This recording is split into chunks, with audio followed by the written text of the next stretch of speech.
Robert Locke, Associate General Secretary, Resources for the Uniting Church in Australia, Synod of Western Australia. Robert, there are some challenges ahead for the Church. This year we'll actually be tendering a deficit budget, and that's really a reflection of the increasing costs of running the church and providing the mission that the church undertakes against probably the not the same equal increase in income.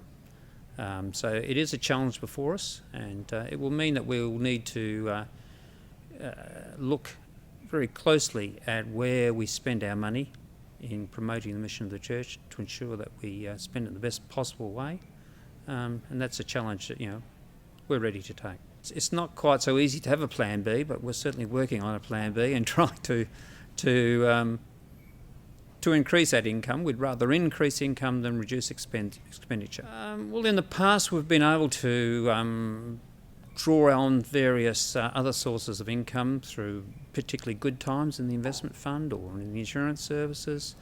Benefit from generosity.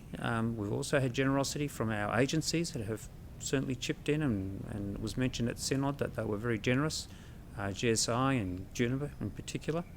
I just think that's reality. Things change. You've got to be on it all the time, and that's what we're trying to put before the Synod. This is the reality, and we're going to work very hard to make sure that we live within that reality.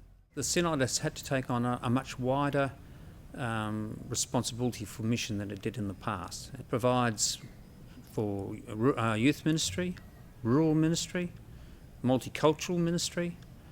We also provide community services support.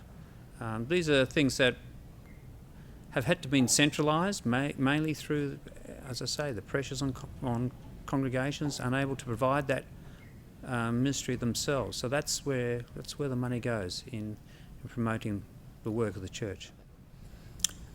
Other than as the commitment we made at Synod is that we will be working very hard to improve that situation in the next 18 months. Thank you. Thank you.